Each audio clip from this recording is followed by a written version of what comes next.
Welcome to the Trustees College Board of Trustees workshop for September 20th, 2022. Publication date being for Trustee Coley, the pledge of allegiance to the American flag by Trustee BB, and all the successes. Heavenly Father, we consider it a privilege to acknowledge your presence in our lives. We ask that you take the lead in everything that we do, everything that we say, do, or think. You are a reflection of our love for you. Father, take the lead in this meeting so that we will move in a direction that only you can guide us through. That we will give consideration and respect for all who speak. Father, we love you. And we know that you love us. We ask that you continue to bless our staff, our leadership at this great school, and also our students as they come to us, that they will be better prepared for the world. Father, we love you. Most importantly, you love us. These blessings we ask and receive in your Son Jesus' name. Amen. Please join me in the pledge. I pledge allegiance to the flag of the United States of America and to the republic for which it stands, one nation, under God, indivisible, with liberty and justice for all. Please follow me in honor of the Texas flag. Honor the Texas flag. I pledge allegiance to Texas, one state, under God, one indivisible.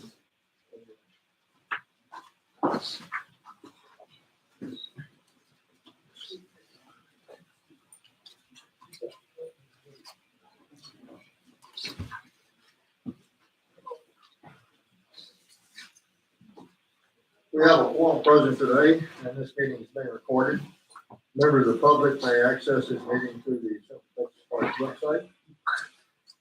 Item 2 on our agenda is the chairman's update.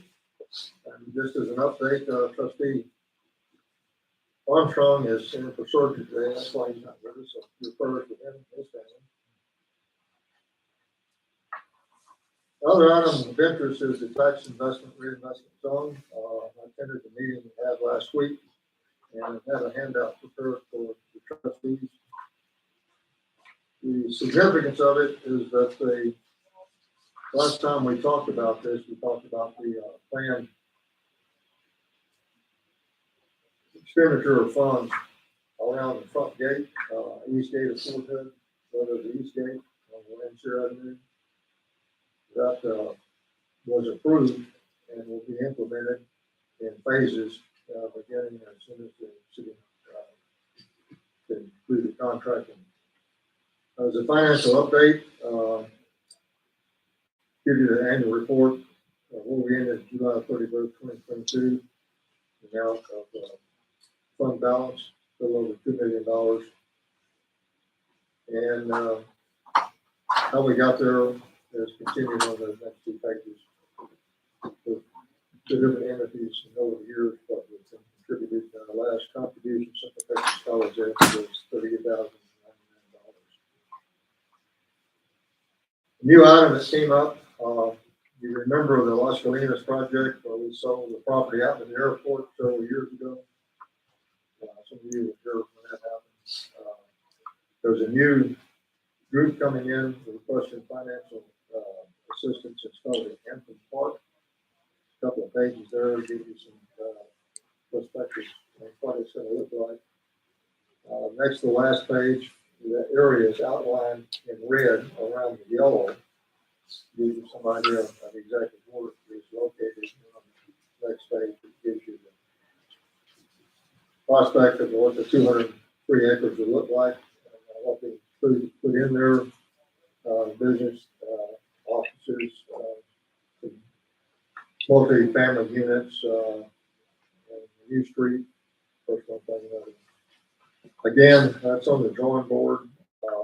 Still waiting for project developers to come back and ask specifically for funding. And that's all. Just for information purposes, that's what TERS is about right now. Unless there's no more questions about that, we'll go to the Chancellor's update. I have one item, sir, and I'm going to ask Ms. Jordan to come present this. This is something that she initiated a couple of years ago, and due to COVID, we kind of fell off. But we have an agenda with a lot of people on there. I want her to explain this and what we do and why. Okay, well, and the simple answer is it's a celebration of our new employees. Our new employees that have been hired in 2022 are full-time faculty and administrators. We're having a meet and greet. It's the chancellor's meet and greet. We should have a card. Actually, you may have a couple invitations in front of you.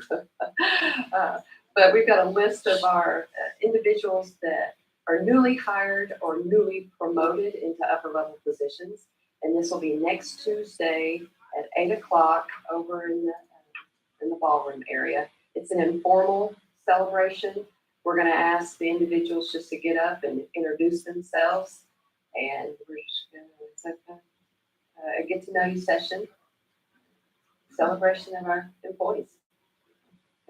Breakfast be served. They're definitely, and the chancellor's providing it, so. I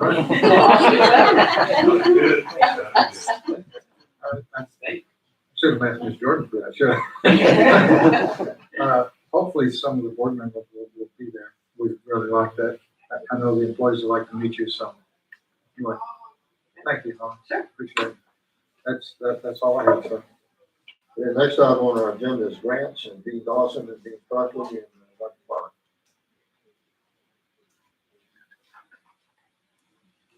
Good afternoon. Thank you for the opportunity for Dean Dawson and I to share information about grant fund usage. Grant funds are incredibly important to CTC, and we want to share with you some of the ways that we've been using grant funds. So CTC uses grant funds in 5 ways: to support instruction, to fund new initiatives, to purchase technology and equipment, to fund student tuition, and also for student scholarships. So those are broad concepts. And to give you a more precise idea of how we use grant funds, we're going to share some specific grants that we've had. And perhaps the most prolific grant is the Carl Perkins Career and Technical Grant. And that's true for many institutions. This grant is important both to the Student Success Department and also to instruction. Dean Starkey's unable to be here today, but I can share with you ways that Student Success has utilized grant funds. And the grant funds come through the Texas Higher Education Board. And we have used Perkins grant funds this year for student success in 2 ways. The first way is in career services. We purchased the GradCast software program, which uses real-time grad data. It provides real-time grad data to us, and it connects graduates with employers so that graduates can submit their resume to interested employers.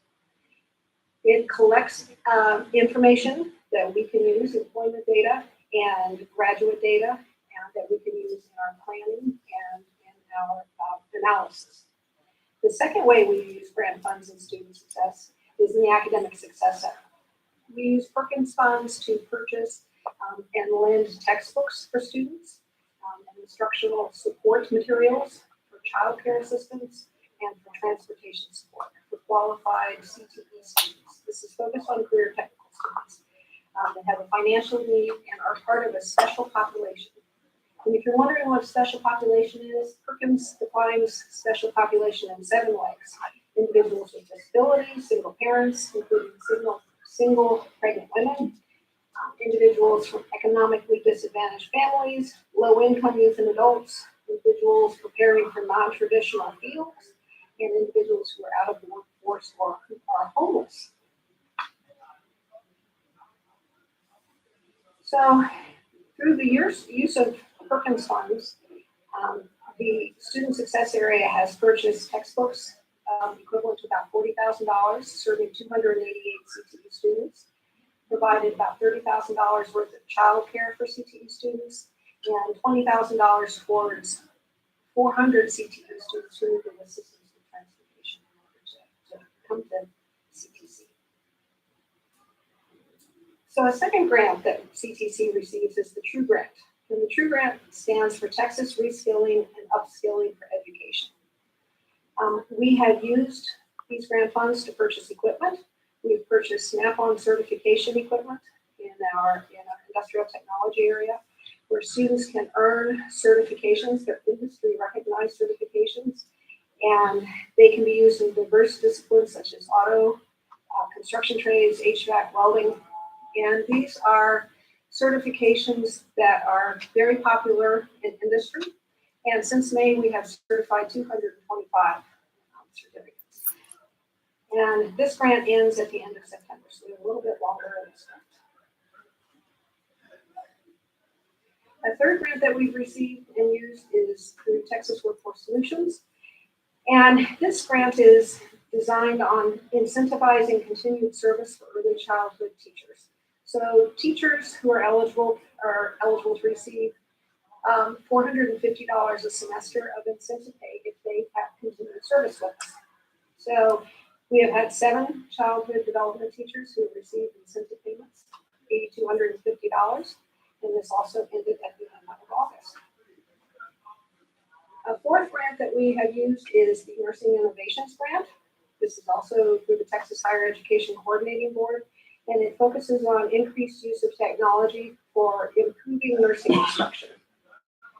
We have used $106,000 of grant funds to purchase technology equipment, including 10 Apple iPads for faculty to use, and the larger expense was the Elsevier virtual reality simulation learning system, which is for nursing students to be able to have simulated experience.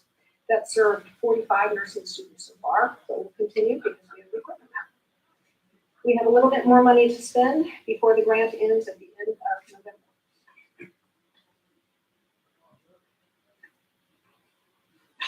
Another nursing grant,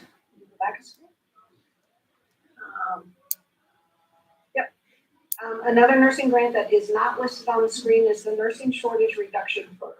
This also is through the Texas Higher Education Coordinating Board, and the amount of the grant varies by year and the number of graduates that we have. But it is designed for student tuition, for textbooks, and computer-based aids to help students become nurses to deal with the nursing shortage. And that averages about $100,000 a year. And lastly, I mentioned the Carl Perkins prolific grant earlier. And so besides funding career services and the Academic Success Center, instruction also uses Perkins funds for improving instruction by purchasing equipment. And so we purchased more than 50 pieces of equipment across 8 departments. This grant ended in August, but is available annually. And there are about 40 pieces of equipment that we purchased.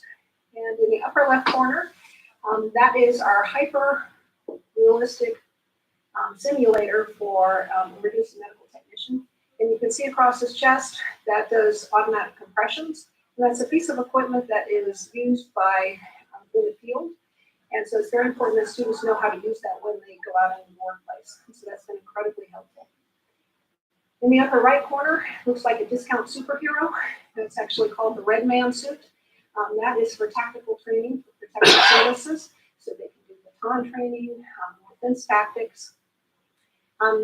You can also see on there children's equipment for the child education. My favorite is the lower right corner is the mud oven. So children can learn about science and discovery. And you can see a big red toolbox there too. That's one of my favorites because I got to see that one come in. That was recently purchased by Industrial Technology, and it is a $25,000 snap-on toolbox that weighs 900 pounds. And Bill Kirshner was so happy when he went across campus with the forklift that got that thing. So that was a big coup. They're very pleased.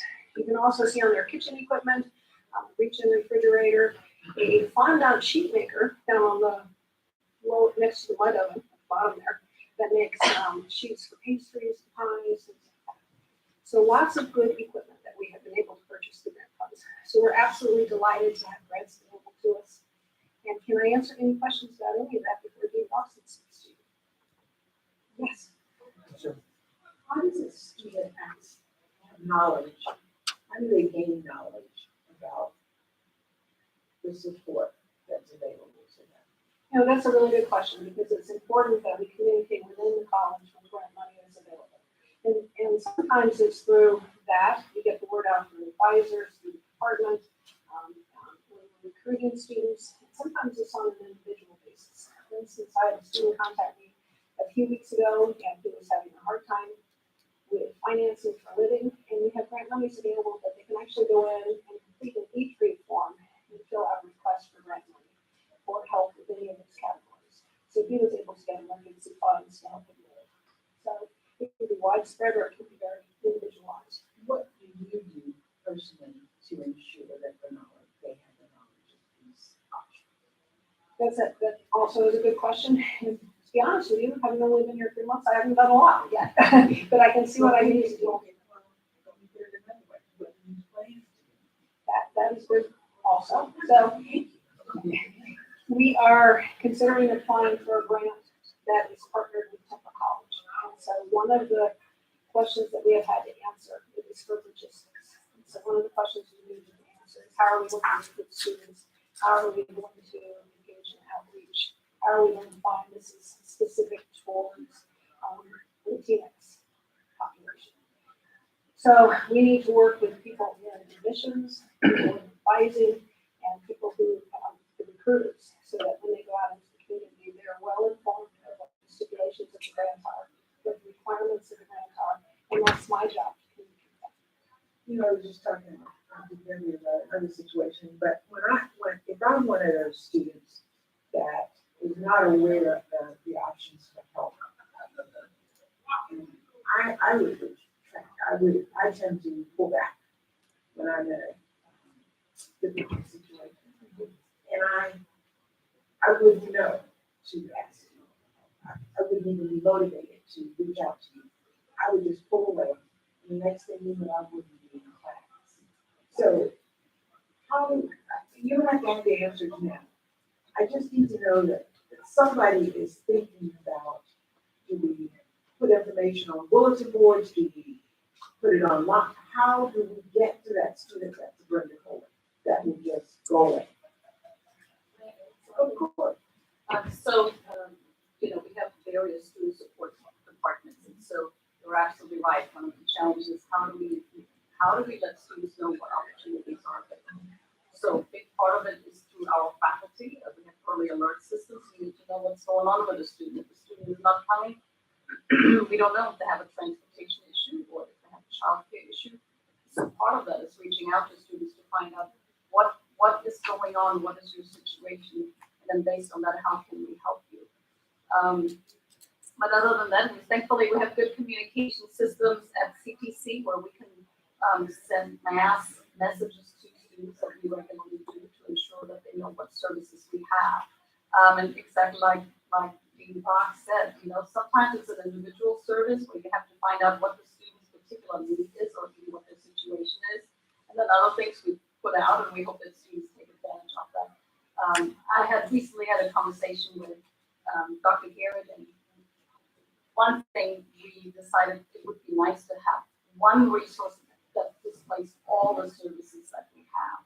So I know that is in the works, so you don't just go to this website and find about this and that about that. So that's in the works, to have one page that lists all the support resources available to students.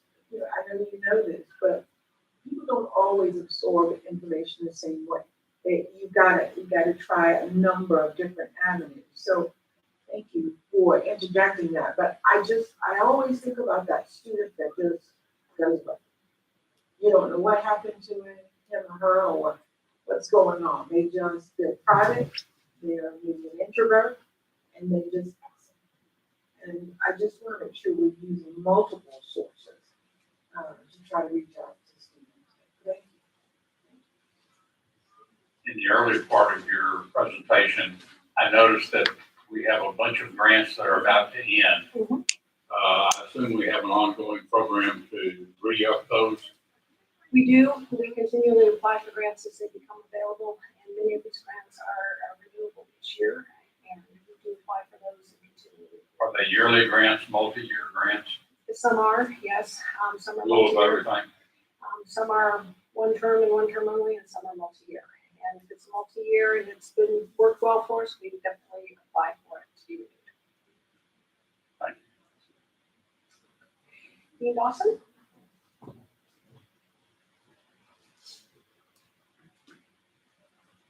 Thank you, Dean Bach. Good afternoon, Chancellor and board members. I will briefly mention grants that have impacted continuing education, workforce education, and the service area. So first is the high demand grant in collaboration with Workforce Network, Inc. And through this grant, we were able to relaunch continuing education, allied health focused classes in Marble Falls. The students from this cohort received their credentials and they were placed in local allied health jobs. So we were able to make a really good impact to start off with. Next is the Rural Healthcare Initiative Grant, which is currently going on in partnership with the Workforce Solutions Rural Capital Area. CTC has been able to provide continuing education workforce training in Marble Falls and Lampasas. This grant continues to support those within the rural communities looking to start a career in healthcare industry. Also, CTC and Brazosport College partnered on the Texas Reskilling and Upskilling for Education grant, which is next. Thank you. The CTC portion of the grant provided student scholarships, instructional supplies, equipment, and technology, which serves students here at Central Campus and also the service area. And we were able to buy a number of different things, including being able to start our sonography program. Next, recently CTC was awarded the second Texas Reskilling and Upskilling for Education grant. That's next. Thank you. And this grant will focus on student scholarships for commercial truck driving license. That's the Class A and the Class B for here in Killeen, but also in the service area to support the changes in regulations regarding the changes in regulations for those who need to access that Class B license for many of the cities and their employees. Also, the grant will support NCCER plumbing and electrical apprenticeship programs within Llano County. Finally, CTC participating in the Rural Employers Infused Vital Economic Success in Texas grant, that's a long grant, as a primary training provider for IT, financial services, and healthcare training. I also wanted to do an honorable mention of the Adult Education and Literacy Grant through TWC, which supports our adult education department. And then lastly, CTC did participate and was awarded in the Governor's Summer Merit Grant last summer, and that helps to support our College for Kids summer program. Any questions? What's going on in Fredericksburg as far as medical support? So The nurse thing didn't work, but are we doing anything with grant money down there to support the hospital and clinics? We are in process and in partnership with the hospital down there. My last communication with the lead person there was they had built a simulation lab and they were looking to start with internal promotion because it's difficult to, one, get faculty to do the nursing program. So we were trying to start with what we could do, and that's the CMA. And we were looking at the current employees that they have within their organization, and would anyone like to upskill or reskill? So you may be a janitor, you may be in another part, you may be in HR, another part of the organization, and you want to make that transition and shift. So we're looking to create a plan that would allow for them to get that additional training and then move up. And then also with the Rural Healthcare Initiative, that gives them an opportunity to access additional training and be supported by the grant. So there is a combination of a number of different strategies to help those with Fredericksburg. Just a comment, first of all, you mentioned HR. If you're in HR and you have the skills, that's the best place to be. I agree. So just point that out. I agree. But what I see in both Dr. Watt and your presentation is you're changing people's lives. I saw a young lady over at my previous employer. She was, when I hired her, she was a housekeeper. She had come back and she had become, she'd taken some of our courses in college. And she had a whole new skill. And her whole disposition, she couldn't wait to share that with me because I haven't seen her in a few years. But it changes her life and the trajectory of her entire family. And she said that to me with tears in her eyes. I just, I appreciate the effort that whoever manages the grants, whoever writes them, whoever does whatever, that you have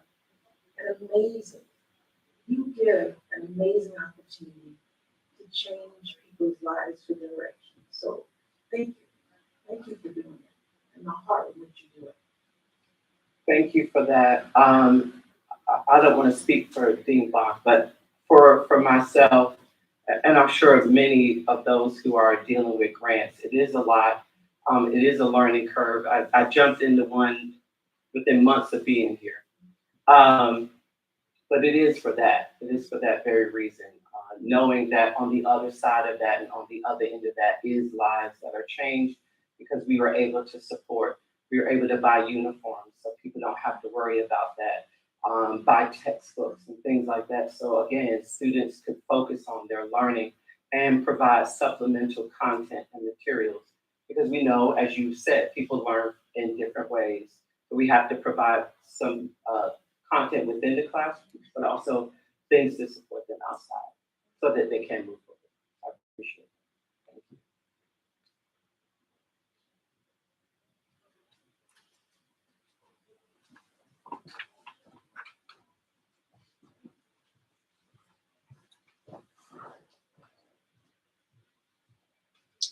Good afternoon. Chairman Weaver, CTC Board of Trustees in Trenton, Annapolis. My name is Jeremiah Edwards. I was here last month, I think. CTC purchasing policy requires CTC Board of Trustees action for purchase of $50,000 or more. And before you today, I'd like to get y'all's consideration and approval for purchase of Lincoln Electric FlexTech welding equipment and MIG runner welding equipment using the 2022 to 2023 Carl Perkins Basic Grant Funds, totaling $209,700. The Lincoln Electric FlexTech machine will be 10 of those, totaling $113,000. The FlexTech 500X Power Feed 84 heavy duty ready pack multi-process welder would help prepare our students for employment in the field of welding, also enhancing their instruction in various processes and techniques of welding, and therefore preparing them for welding certification, which we offer them free of charge in the welding department. Also the MIG runner welding equipment, there be 10 of those, $9,675 each. The MIG runner welding equipment, the forefront of the industry standards right now, and will increase students' training and help them with their welding certifications as well, and also gain knowledge and skills that they can use immediately in the welding industry. They'll be replacing a lot of our older equipment that are single-use machines, and then make all of our booths available to students no matter what class they're in, and that way students don't have to wait in order to get into a booth if another student's using that booth. We only have a couple of each different process welding machines, but I'll be happy to answer any questions y'all might have. Who's the officer enrolled in the welding program right now? A little over 100. Yeah, using grant funds. Yes, sir. That's the plan. Find up Carl Perkins. Absolutely. He did. Any further questions? Yeah, questions? I appreciate it. Next item is the Title IX report.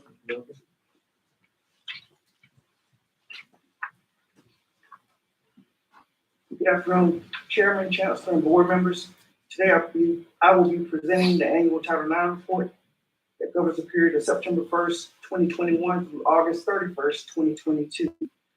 During this 12-month period, for the first reporting period of September 2021 through December 2021, we received a total of 3 reports for Title IX. During the second reporting period from January to May 31st of 2022, we received 1 report for Title IX, and then during the third reporting period, we did not receive any. Of those reports, of those 4 reports received, 1 was not investigated because it was returned back to KISD. 3 were investigated. Of the investigations, 1 investigation was not completed due to the complainant refusing to participate in the investigation. 1 was completely investigated, and that individual was expelled. And then the final case is pending a hearing this week of those cases. So overall, our numbers remain low compared to other institutions of our size, and I'm open to any questions. Yes, sir. Okay, I got a couple. How does this compare to last year? Compared to the last year is right about the same. About the same?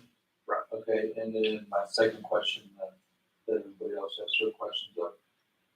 Okay, so on here it says, respondent found guilty and expelled indefinitely from CTC. I don't know if that was a minor or an adult, but kind of hard to ask that question in open forum. But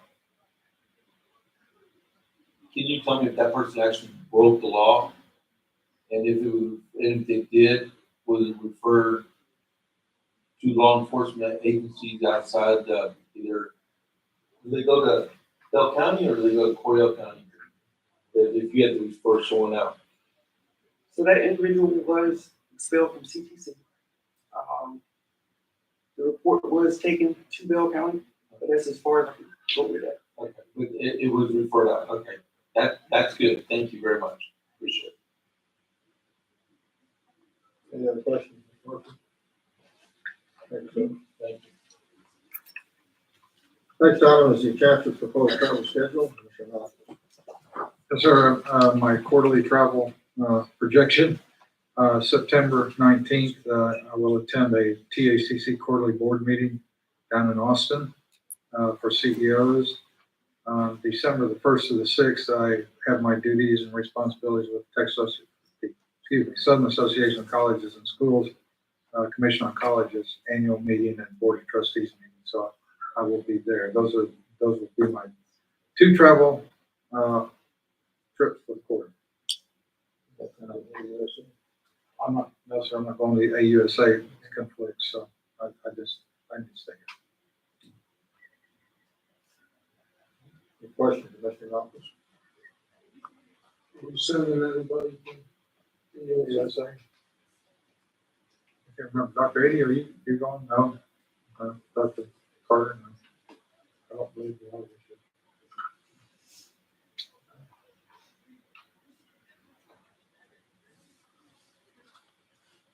Item 8 on the agenda is the recommendation of topics for upcoming agenda items or any announcements for the board. Trustee Ford. No, sir. Item number 9 is announcement of the regular board meeting scheduled for Tuesday, September 27th, 2022 at 1 p.m. and a workshop scheduled for Tuesday, October 18th at 2022 at 1 p.m. We do not have an executive session in Wings today. And there's no other business with the Thompson Texas College. We stand adjourned.